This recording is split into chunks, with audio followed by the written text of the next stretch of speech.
Welcome to Athletic Definition.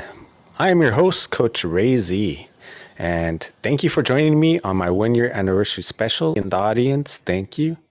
I'm trying outdoors again, different lighting, trying to work out on being able to be more mobile. And last time I tried this, my neighbor came out and started working on his car, and the dog next door started barking. But today seems like a good day.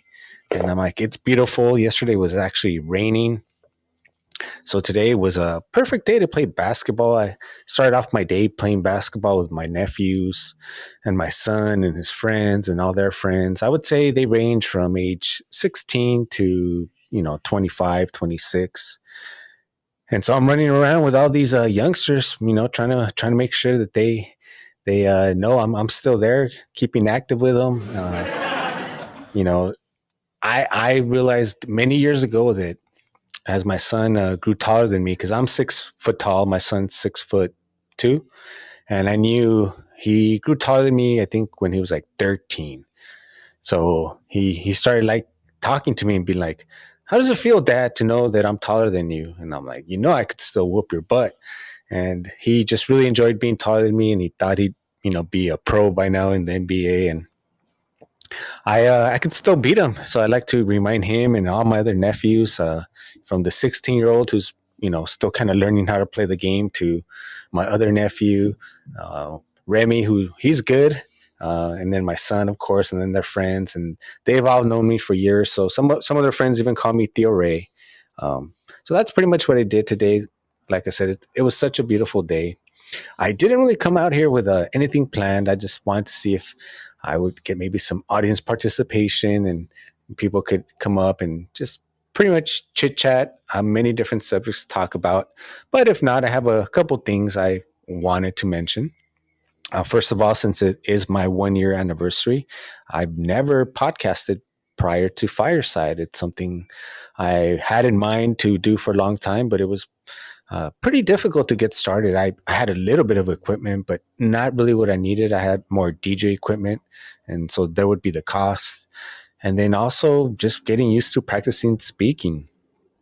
Uh, I had I've been in the Toastmasters before, so that was very helpful. It taught me a lot. It helps you prepare and kind of learn how to pre-write maybe a little speech.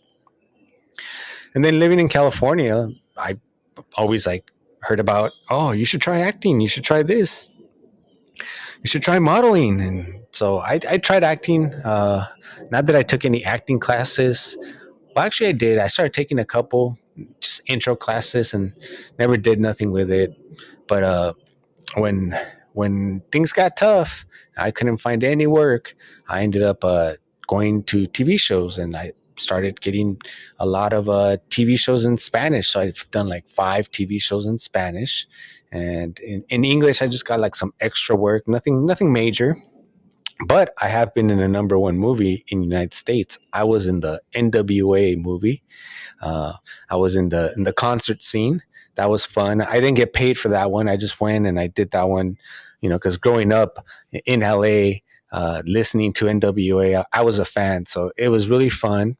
It was at the LA Coliseum, and maybe it was about 10,000 people. And if you remember that scene, or if you watched that movie NWA, there you could just see the whole arena filled, but really it was us just moving around from section to section.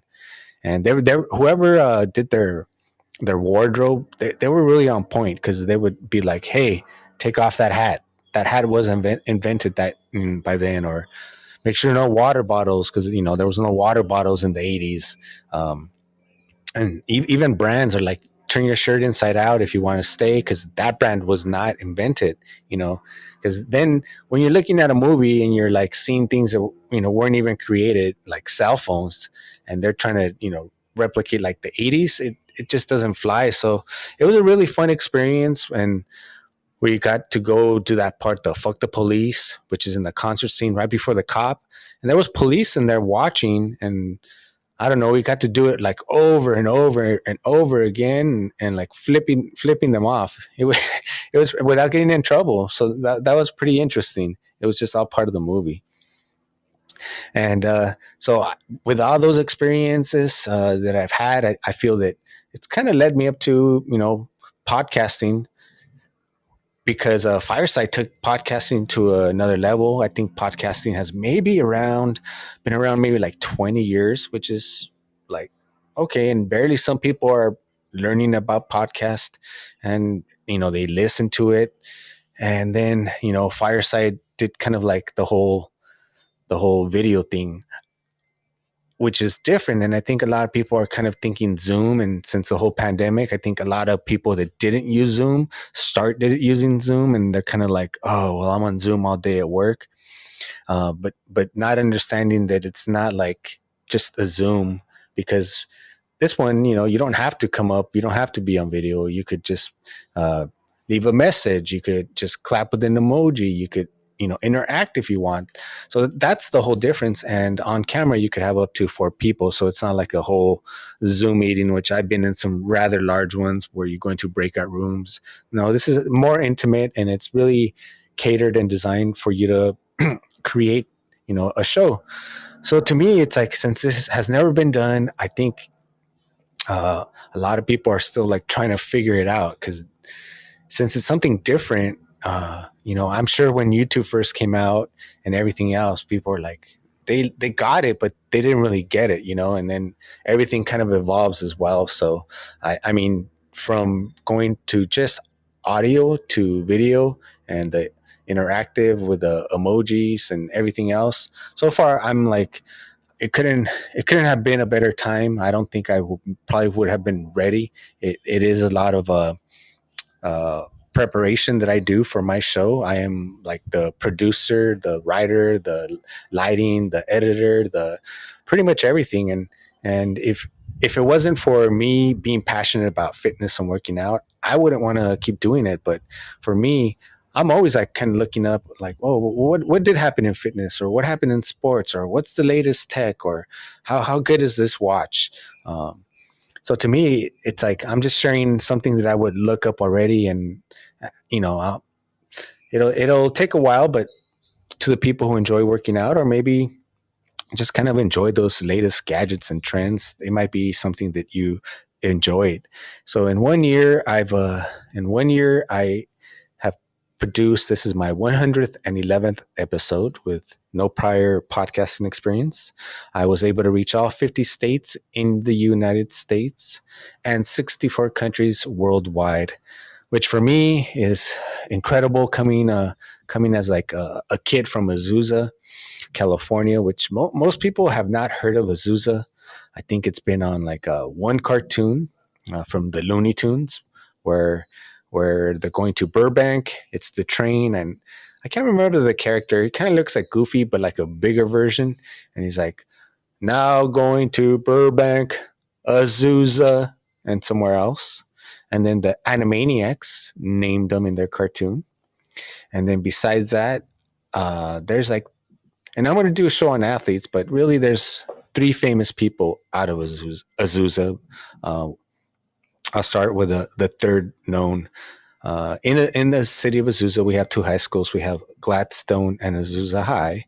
But before, the population was big enough, we didn't need Gladstone or Azusa High. So the college now, which is Citrus College, was a high school. It was called Citrus High. So back in Citrus High, there was a guy named Jack. I cannot remember his last name. I'm gonna have to look him up. That's part of the show I want to do. And he made it to the Super Bowl, and he played in the Super Bowl. This is a long, long time, long time ago. Excuse me. Before I think the NFL even reached its popularity, I believe he played for the Redskins. I learned this fact a long time ago, so I'm interested in kind of going back and just trying to help put Azusa on the map. That was something I said I wanted to do. Um, the second most famous person from the city of Azusa, in my opinion, would be Rocky Dennis Mask. And I think most people, he's passed away. And I think most people, if they know who he is, it's regarding a movie based on a true story. My cousin actually went to school with him, and he had like this, some sort of disease where his face wouldn't stop growing. so his skull, and so he did not look like a typical person, and with his deformities, kids can be cruel, and that they're also honest, and with that also they'll start being extra cruel. So they made a whole movie about his whole life. Cher was in it, and it was actually filmed parts of it in the city of Azusa. And I would say that's probably the most second most famous person in Azusa. Before I give you the number one most famous person from Azusa, I would say that a lot of people are starting to know now the city of Azusa as well because of APU, Azusa Pacific University, which is really it's a Christian college, and because of that, a lot of people, even in different states that I've spoke to, are starting to know about this city. Christian Okoye, who played in the NFL, the Nigerian Nightmare, also played at APU before moving on to the NFL. But I would say the most well-known person from the city of Azusa is Tony Robbins. Maybe most people would know him as a motivational speaker, or the infomercial guy, or the guy always on TV selling you some sort of motivation or walking on fire. But Tony Robbins, I'm since I found out he was from Azusa, and the reason I found out is because I was listening to one of his like CDs many years ago, and he claimed it on the CD, and I was like, "What? He's from Azusa?" And to me, I was like, so amazed, because by that time I found out he owned his own island, and I'm like that's cool to know that someone from your own hood can make it to the point where they got their own island. And then I wanted to learn more about him, and then I saw some, I think it was like the Lifetime or A&E or some documentary where they showed his whole upbringing, and his upbringing was actually like in Glendale, and his mom got divorced, so he moved over to Azusa. And then from Azusa, he actually only went to Azusa and lived in the city, or the city of Azusa, for like 1 year, and then he went to Glendora, and Glendora High, because he didn't really go to Azusa High, and Glendora is like the city next over to Azusa. So really, he only spent like about a year in Azusa, but for some reason, I guess he liked it enough, or felt like this is his home, where he on even on prior talks and even different talks, I hear him now state that he's from a city of Azusa where no one knows where it's from. Populations maybe about 40, 50,000. It's San Gabriel Valley, which when you hear the valley, most people think of San Fernando Valley. I think there's TV shows and movies made, but it's like on the opposite side, but still part of greater Los Angeles. It's a beautiful area within that valley, San Gabriel Valley. There's like multiple cities: Irwindale, Glendora, San Dimas, El Monte, Baldwin Park, Arcadia. And it's a, I mean, I love it. I love California overall. Look at, if you could see, if you're watching, it's a beautiful day out here in California. Like I said, it was perfect to play basketball. Not too hot, not too cold. I took a jacket in the morning, but I didn't even need it. I was able to take it off right away, where you're not like sweating, because like last week it was the weather's been so, I think, kind of crazy, from just speaking to people and seeing weather nationwide. It's like so sporadic. It'll go from hot to cold, and it seems to be like that everywhere. One thing that does concern me is that I hear about now people cloud seeding. They're able to control the weather, so sometimes it does make me go, that's a bit odd. Like, it was so beautiful, and all of a sudden now it's raining. So yeah, that's pretty much what I came up here for. So thank you everybody for joining. Let's see, I did have a couple more things. So yesterday I did a show. It was I'm trying different shows within my show, and I think it went very well, and it was fun, and I'm gonna add that as part of my repertoire. So I'm gonna do that weekly. I'll be doing fitness news and trends. That was pretty fun. I made a couple mistakes on information I gave, but overall, I listened to it, and it was pretty accurate. And like I mentioned, that's where you get to hear about working out in a, and if you want to know what I'm talking about, you can check out yesterday's episode. Basically, I was talking about trends, and some of the trends I talked about was pirate themed gym that's going to open in Tokyo, where the personal trainers will be dressed as pirates. Arr! They're going to make you walk the plank, make you do the plank. And then let's see here. And I said Australia, but I checked the article. It's actually Florida. In Florida, they got some like new weight machines, treadmills that aren't powered by weights. They're powered by artificial intelligence. And this artificial intelligence says you only have to work out 2 times a week for 20 minutes. And if you're a member and you want to work out longer, they actually won't let you because they say that it's so high tech, so like made custom for you that you need the time to recover.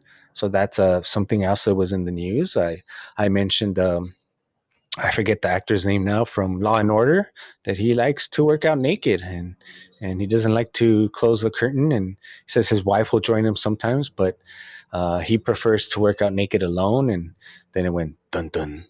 And after that, I was like wondering, just pondering, is there any benefits to working out naked? And is that like a trend? Do a lot of people do it? And so on my podcast, you're able to like leave a message if you want to go ahead and tell me about the time you worked out naked and if it was a good idea or bad idea.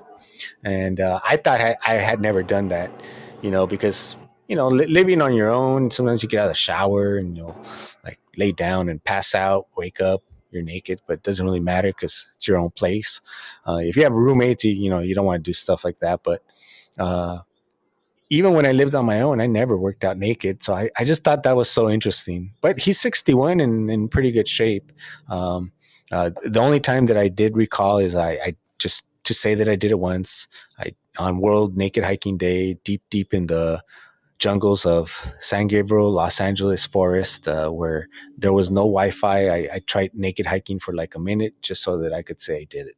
And even then, knowing that there was absolutely nobody around, it kind of felt, kind of like primitive, kind of like normal, because all these things are just man creation. Um, and then let's see here. Oh yeah, I talked about Mark Cuban a little bit and Lil Wayne, that rift. I talked about now that Michael Vick signed with FCF, which is a fan controlled football. And that's just like a little bit of it. And that's just pretty much what's going on in the news, but it doesn't get shown on ESPN. So I'm looking to cover trends and sports that ESPN really won't cover because that's kind of like my show. I'm bringing on athletes that ESPN won't really cover, but these people are like tremendous wealths of knowledge. Like, I've never seen Steve Cotter on ESPN, but man, that guy's knowledgeable. For his age, he's in remarkable shape. Same thing, Steve Maxwell. He's never been on ESPN, but like one of the first black belts in the United States, the first kettlebell coach in the United States, a top mobility expert, just even now to this day. So I think he's going to be 69. I'm like, just so much information and just bringing on guests like them and then also, different runners. So kind of looking back at a history of some of the shows, it kind of started with, I got access to Fireside, early access. My friend Farah told me about it and she sent me like an invite. And I listened to it and I was like, I'm not sure what this is. And then I kind of didn't really hop on it. And then she sent me a message like, it's pretty cool, huh? And I was like, yeah, but I just couldn't find any like topics that were more interesting to me. But then I tried it again and I'm like, okay. And then I don't know, just for some reason, I came across, as I was playing with a platform, I saw the creator apply section. I'm like, this would be pretty cool, even though I'm just still nervous. Because to be good at anything, working out, running, playing basketball, you have to practice. Even if you're a natural, if you don't practice, you're not going to be able to maintain that accuracy because you develop technique. And one saying in jiu-jitsu, which I think applies in multiple sports, is technique conquers all. You could be a big, strong guy, but the technique will conquer you. So I got access to it, and I my friend that helped me get access was going to run from Santa Monica to Las Vegas, along with another creator here on Fireside named Laura. And so they were my first two guests on here. And then after that, I'm like, well, you know what? I don't think that was too bad, and kind of made it easier. And in my mind, I thought that my first podcast guest would be like, I have all these like friends that I know in mind. And 100 episodes later, I still haven't had them on. One is because some of them are Android users. And then two is you realize not everybody uh, isn't like camera shy, or public speaking is like one of the number one fears. And so even though they have a great story, they still haven't been on. I'm still hoping, trying to twist their arms, talk them into it, just, to relax. It's like talking to me. And I understand because it's easy to get nervous. You know, some right now, as audience, as more people come in and more people come in, you start like, oh wow, there's a bunch of people listening. But really, I've realized that there's people listening. It could be anywhere in the world, on Twitch, on Facebook, and even then, if they're not listening now, I repurpose it for them to listen to it. So why should I get nervous if that's the whole goal? I'm trying to reach the audience, so I just try and relax. And after that, I brought on an Olympian triple jumper from Nigeria. Then I brought on let's see, Fabiola, who is DACA and got her master's during the pandemic, multiple marathon runner. And it just goes on and on. I brought on just different guests. And then, with schedules and me being new to this, sometimes my guests weren't able to make it.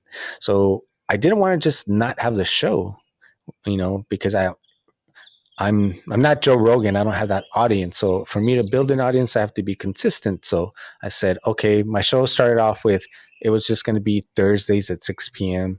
But then it was kind of hard to get guests certain times. So I'm like, let me do it twice a week. Then I'll do it Thursdays and Fridays. That way it's more options for my guest. So then that's what I was working with. And then from there, it went to video, and then you're kind of getting used to this. And then Fireside's like, hey, you got video. And no one forced me to do it. But I'm like, well, if I'm going to put myself uncomfortable, might as well get myself completely uncomfortable. Because like going, as I mentioned before, to auditions, they weren't comfortable at all. They were embarrassing. And a lot of them, you felt embarrassed because you realized, or at least I did, hey, I sucked in front of the camera. Once you put that camera in front of me, I choked. I think I could be all witty and funny, and then the camera came on, and they were the producer or director, they're asking you questions, and you just bomb. And when you go to auditions, everyone's good looking. Everyone, all the guys are good looking. All the girls are hot. It's like, and that's pretty much every audition. So you kind of have to just disregard all that and just focus on what you're doing. And but that experience definitely kind of helped, even though I would say I'm not no expert at it, but just getting used to the camera, doing it over again, like anything, you just got to keep doing it. And now I'm at the point where it's just about working my schedule, but I want to do this 5 days a week. So that's why I want to do like new fitness news and sports news that you don't see on ESPN once a week. Try to do the interviews like 2 days out of the week. And then I have 2 days where I get to create content and bring you whatever I want. Because since I didn't want to cancel the shows, I started kind of working on shows that I wanted to share with you. And I thought that was another part of a whole podcasting and hosting that I needed to grow. Like in any sport, I like basketball, for example. I feel to be a great player, you have to be good on both ends of the floor. You can't just be all offense, or you can't just be all defense. You need to be able to be great on everything. So I felt I need to be able to be good, and not like I don't need to practice, but it's 1 year. I could still practice, but when I have a guest, I need to be good at interviewing a guest. And then when a guest doesn't show up, or I just want to create a show, I have to be able to be good at talking to the camera by myself. It's a way different animal than talking to someone else. Time flies by quicker. It's conversation. But then Fireside has the audience. the interactive audience. So that's why the other 2 days it's kind of and actually the fitness news and trends at the end, anyone can come up and tell me what they think about the trends. But I'm trying to work on the other side now because okay, I feel my offense and defense is getting good, but Fireside added that twist where like interactive audience. So now I have to be good at interacting with audience and getting more audience participation. So that's what I want to design the other two parts of the shows to be more like audience participation. But regardless, I'm going to stick to my themes, which is fitness and sports and working out. So thank you everybody for joining this journey. Like I said, it completely brand new. I didn't really say in the beginning, I'm an endurance athlete coach with 57 marathons completed, blue belt in jiu-jitsu, basketball player, fitness fanatic, basically. I love fitness. This isn't some pretend thing or I'm going to do it for like a year. In fact, you can go to my Instagram right now, Coach Ray Z, and you can scroll down like 10, 11 years and you're going to see nothing but fitness posts because this isn't like me pretending or some sort of like creator lie. This is like really me. And I'm like, I felt that there was a bunch of creators out there that were just pretty much BS and saying stuff and but not doing it. And I'm like, I don't feel that there's anybody out there actually doing it and talking about it. And you have to be the example as a parent, and then as having parents. My mom would, if she says something, like my mom doesn't cuss. She doesn't say bad words. So if I'm like around her and I'm dropping the F bomb, she could be like, "What are you doing?" And she's like, "You don't hear me talking like that." And what else do I have to say? But you're right. You don't talk that way. But if she's the type of person who's dropping F bombs, and then she tells me, "Hey, watch your mouth. Don't be saying the F bomb," then I'll be like, what's the first thing that's going to come out of my mouth? Well, you say the F bomb all the time. Why can't I say it?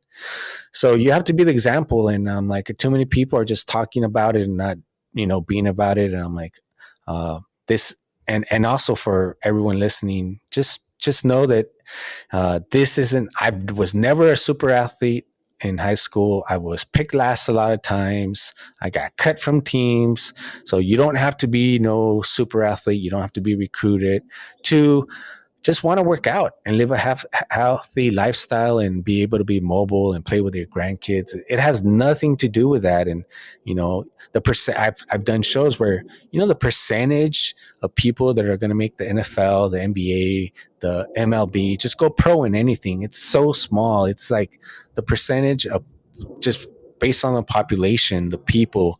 The NFL draft, I think in college they get like about 260 players, and they said only like I think 2% of those will ever play in the NFL. And these are like top guys are being recruited, and this happens year after year. So it's really difficult. If you can do it, great, more power to you. But for the rest of us that can't go pro and still are passionate about fitness or working out, and I think a lot of people like either they love sports because they loved it playing it, or they love to watch it and they love to see their kids play it.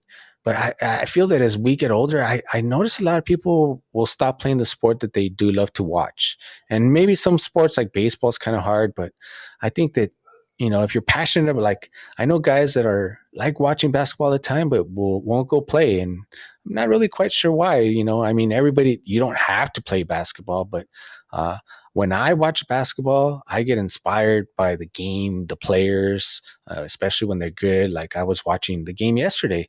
It was really interesting. The whole NBA series has been interesting. Tonight's Boston versus Miami.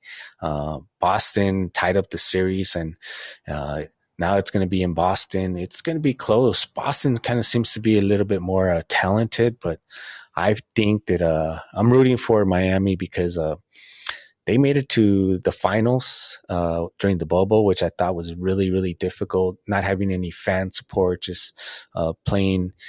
It's not really having home court advantage, and they lost. But overall, I think that gives them more experience than the Celtics. Although the Celtics, right now, I really didn't watch basketball too much, even though I love watching it. I always usually just watch the playoffs because, life is busy and I'm more busy working out than watching games now. And even when I'm watching games, which I recommend to everybody, be stretching, be I got that from Bruce Lee. I was watching one of his movies or his book, and while he's watching TV, he'd be doing push-ups with his kids on top. So I'm like, oh, that's a brilliant idea. Like, not just sit there and watch. Because as a little kid, like I said, I'd watch like some football and then watch Joe Montana throw it to Jerry Rice, and then my friend be there and we'd run outside real quick and he'd throw the ball deep and I'd catch it. Then we'd come back inside and keep watching the game, you know.